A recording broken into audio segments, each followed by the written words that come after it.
we're going to turn to football, and we're going to talk to Martin Lipton of The Sun. Good morning to you, Martin.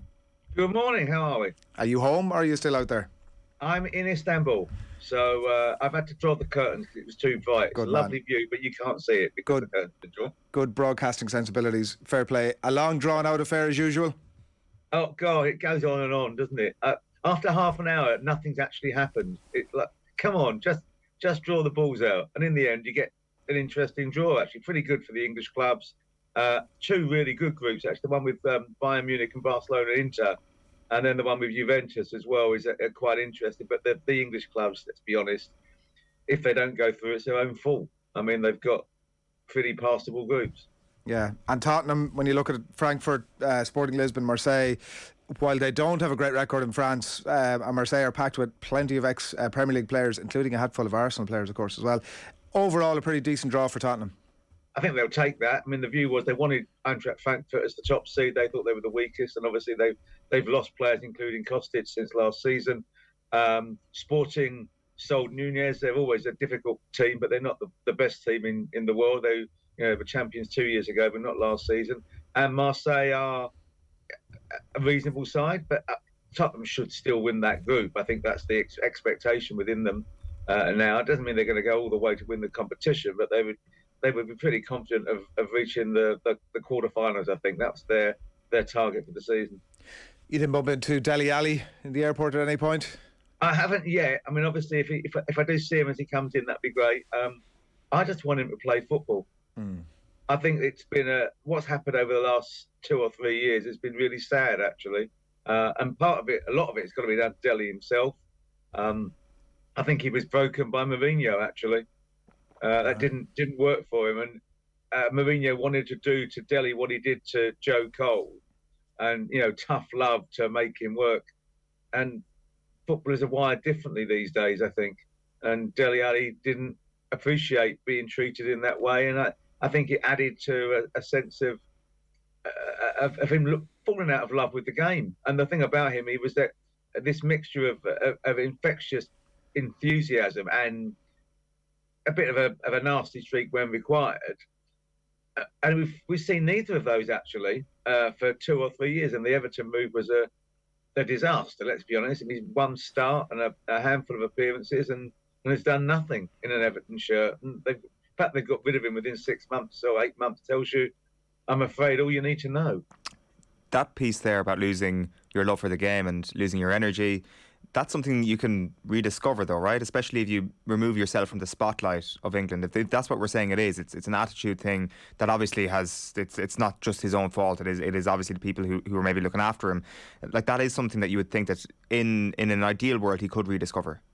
You'd like to think so, but it's a long time since we've seen Dele playing as he can. I would say you're probably looking at 2 or 3 years. Now, can you make up for 2 or 3 years of a significant downturn in form? Let us hope the answer to that is yes. The spotlight won't be the same.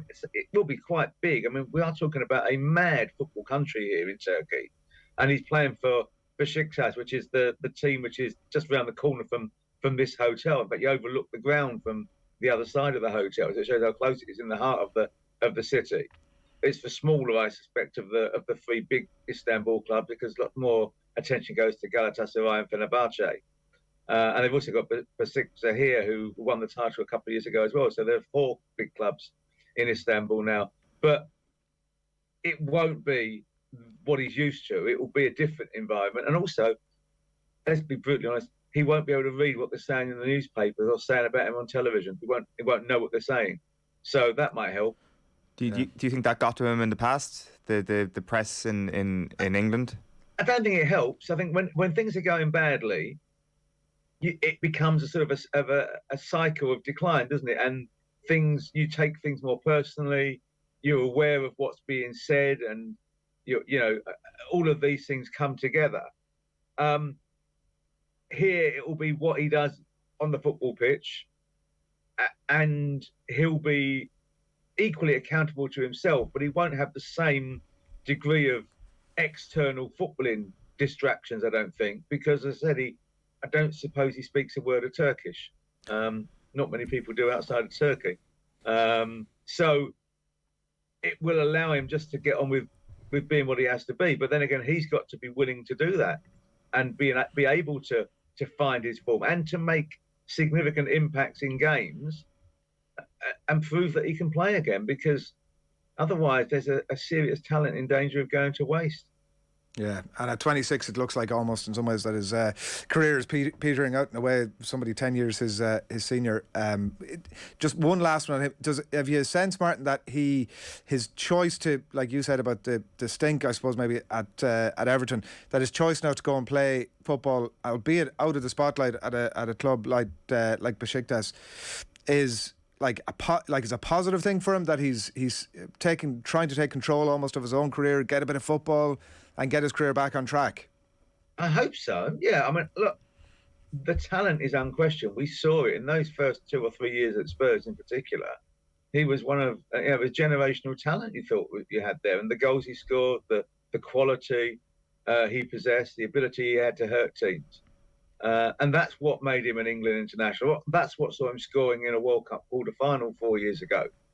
That ability surely hasn't gone away. He, though, has got to really want to find it. It's down to him. I think going out of the comfort zone, going into another country is a brave thing, is a good thing.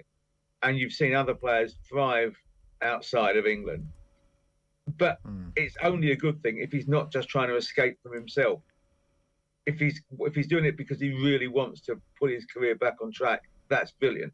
If he just wants to escape the spotlight and not care too much about the outcome on the pitch, it won't last very long either, will it? United Southampton will get the action underway tomorrow, and just want to look ahead to some of those games. We've been discussing the sort of split nature of the reaction to last Monday night's football. Whether United have found their team now and turned a corner and this is a portent of things to come, or whether it just suited them on Monday night because it was Liverpool and because Liverpool have been started to be found out in a way that maybe they weren't over the previous few seasons. Where's the truth of it all in your view? I think we'll know by about 2 o'clock tomorrow afternoon, actually. It's a sort of game where United, if they are going to be significant players this season, will turn up and find a way to win and play half decently. But there's no guarantees of that. I mean, even against Liverpool, when they were the better team, there were moments of self-inflicted chaos at the back. And what you have with Southampton is really good dead ball delivery from Ward-Prowse. And they've discovered a little bit of spirit, haven't they? You know, they came from 2 down against Leeds to get a draw, came back again from a goal down to win at Leicester last week. And just as you thought that Hasenhüttl was on his way out, they seem to be playing for him and looking to show some support for the manager. So it's not an easy game, and it's one that will be a proper testing ground in some ways. It is a one-off match against Liverpool, and you know the chaos that will come if you lose can work either way, and it worked positively for United. But if they can't back it up tomorrow, then all of that goodwill that was garnered on Monday night dissipates pretty quickly. Just the point you made there, that they made a few chaotic moments for themselves on Monday night. Are you of the opinion that maybe that back four has got a little bit too much credit for Monday? Do you still think that they've got a lot to prove? I think they defended quite well, but there were moments which were pretty hairy scary. And if you're a United fan, you were watching it, you know, from behind the sofa with your hands over your eyes at times, weren't you? I mean, it wasn't an authoritative defensive performance by any means. I don't think it was bad. I think there's a lot of desire shown and a couple of saves that were made by De Gea. But even with the changes, I think it'd be hard-pressed to say they looked secure for 90 minutes. They got away with it. To add to that security then, do you think that this is just more cohesion with that new centre-back partnership, maybe an upgrade on Dalot potentially, or what do you see as the improvement that potentially comes down the line for that Manchester United defence?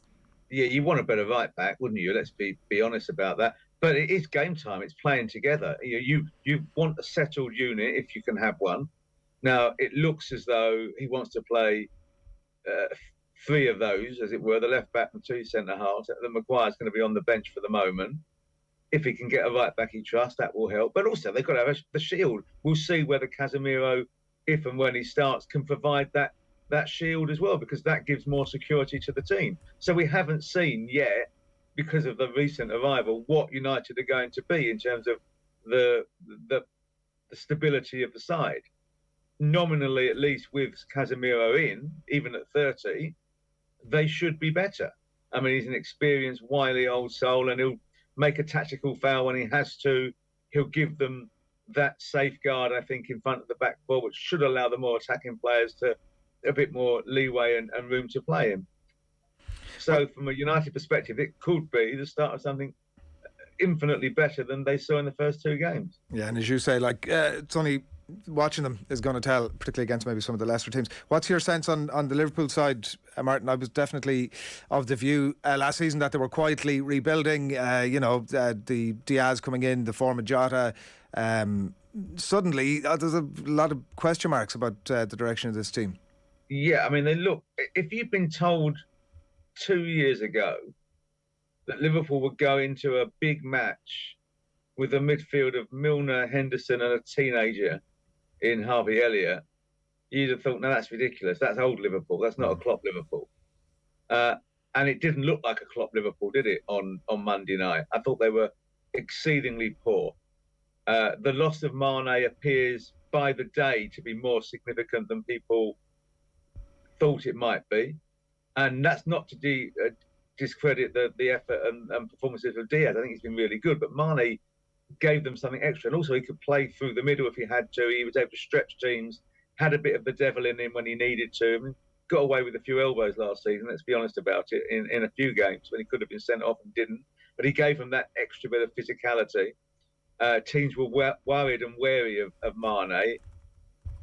Firmino looked more leggy than the rest of them, and the rest of them looked leggy on Monday. He didn't have any input or impact on the game. Trent Alexander-Arnold was playing basically as a wing back in a four, wasn't he? And it didn't work. The gap behind him seemed bigger and bigger and bigger as it went on, and United targeted that. Gomez was struggling. Van Dijk it's hard to work out who played well for Liverpool and on Monday, and I've ended up with the thing that none of them did. They were just really poor from 1 to 11 or 1 to 14 after they make the subs. And that's a worry because they've had a pretty poor start. They were underwhelming against Fulham on the first day of the season, a match they should win at Fulham.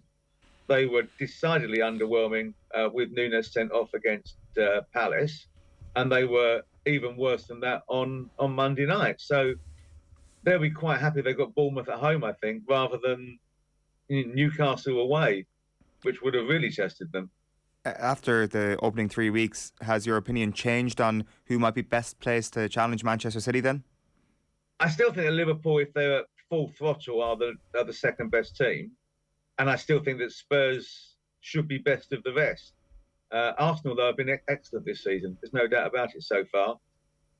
Whether Gabriel Jesus can continue to play at this level, we will find out over time, but he's been excellent. I think you look at Arsenal and the doubt and equivocation would be what happens if they get 2 or 3 injuries? Because that obviously hurt them at the end of last season. They had a small squad and a couple of injuries really told. What happens if they get, who plays central midfield if they lose one there? Who scores the goals if Gabriel's out for 3 weeks? Do you really think Nketiah will score goals? What do they do at centre-half if Saliba or White get injured? These are issues that will only become clearer as if they become relevant as the season goes on. Spurs have not played well, but have got 7 points in the bank. And you think that because of the attacking options they've got, they'll find a way to score most games, which gives you a chance. And I think that Son has not really pulled up any trees yet, and we know, from the end of last season how good he can be. So they'll be quite positive. They haven't really seen Bissouma yet, who is a big signing. Perisic is now slotted in. The big surprise at Tottenham is that Emerson Royale can actually cross the halfway line and be half effective, which I think most Spurs fans doubted completely last season. On that point around Arsenal and the potential injuries, if we If we leave the injuries potential to one side and the depth that is very much yet to be tested, like I think you were on maybe 3/4 of the way through last season saying that there were still question marks around Arsenal's mentality and the fragility that they'd shown in the past, and ultimately I guess that was proven to be correct when they did end up not finishing in the top four. Have you seen anything since then that would maybe change that view, that has shown to you that maybe there's a little bit more resilience mentally in that squad this season? It's hard to say that on the basis of the matches they played. But they went to Palace last year and they humiliated 3-0. This year they won 2-0, but it was the first game of the season. Mentality's different. Leicester are a poor side, and they that was a game that Arsenal were the better team, but you could have seen that finishing 4-3, 4-4 even. If the penalty doesn't get overturned, who knows? And then last week at Bournemouth, they were excellent, no question about that. They blitzed them. It's about what they do when the going gets tough. Sometimes with Arsenal, when the going gets tough, the tough go shopping, don't they? I mean, they don't really seem to have it in them. Other times, you think, wow, this is a really good team. And this inconsistency is that it's something that's dogged them for the last 4 or 5 years, arguably. And that needs to be sorted out. I've been watching, like I think a lot of us have the Amazon Prime All or Nothing on Arsenal. And I'm increasingly wide-eyed with every dressing room shot of Arteta, because it's either genius or madness, or somewhere between the two, I guess. Some of the concepts he brings in will make me think of David Brent, to be honest, and yet it looks like the players want to buy into it. And if that continues, that's great. How do they react, though, again, in adversity? How do they react when they lose a cup? The problem with Arsenal over the last few years has been great run, 5 or 6 games, but then lose one, and they lose 3 or 4. Whereas City lose one, that means that tells them, right, we're not going to lose another 8 now. We're just going to go out and win the next 7 or 8. Arsenal haven't had that. One knock takes all the wind out of their sails for quite some time, and dealing with downturns in form or poor results is absolutely critical for any team over a season. The David Brent comparison is interesting. We've been discussing the documentary fair bit on the show over the last few weeks, and it's very difficult not to like Mikel Arteta off the back of All or Nothing. But exactly as you say, it strikes me that it's the sort of message that in a winning dressing room, it's grand and everything sort of rolls week to week, and it's like, yeah, we can totally get behind this. It's when things are going a little bit sour, where it can come off a little bit contrived, I guess, is probably the point. I like the fact that he's willing to do something different every time. It seems that he genuinely plans and thinks through how he's going to refresh the players, that they don't want to hear the same thing. I mean, some of the key messages are going to be constantly reiterated, but what he from the evidence that we've seen now is that he looks to galvanize players by giving them something they don't expect. And that doesn't have to be negative. A lot of it's very positive messaging. Using the board to pictures and illustration and ideas and light bulbs to engage the players and bring them on board make them want to listen. Yeah. But do they want to listen when they're 2 down at Liverpool, or when they've just messed up and conceded in the last minute of the first half at home to whoever, Palace? It's a methodology, certainly in terms of the effing and jeffing and the thumping of things that you would imagine behind the scenes Antonio Conte fully subscribes to. What about Tottenham over the next little while? It looks like I think the fixtures still have to come out, obviously, for the Champions League draw, but potentially 9 games across October. Arsenal and United amongst them, and then I think City and Liverpool either side of that in the months either side of that. A packed fixture schedule. Have they the depth at the minute to cope with that?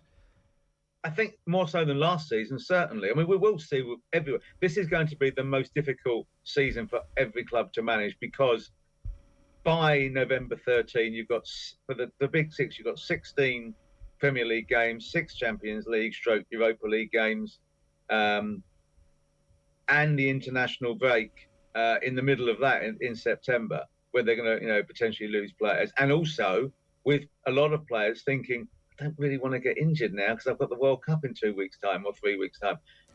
That's where you do need to keep players fresh. You need to have depth. Spurs look to have more depth. I think they could still do with a couple. I think they, in an ideal world, they get another centre half and bin off either Sanchez or Tanganga, if not both. I think they could do with a proper creative midfielder who can play as a 10 and just change the game if required. And you might want someone to replace Hill if he goes to Valencia, as seems likely. Another wide man probably, but maybe somebody who can just offer something different. But at the moment, if Kane does get injured, and that doesn't happen as often as some people think, given he missed one game last season, I think, and won the previous one game last season, and none of them for injury last season. He plays a lot more matches than people realise. But if he does get injured, you can play with Richarlison at 9. You can play Son if you have to at 9. You've got Kulusevski and Moura, so they look to have some decent options up top. They've now got 4 central midfielders with Skip, Basuma, Bentancur and Højbjerg. Højbjerg has started the season extremely well.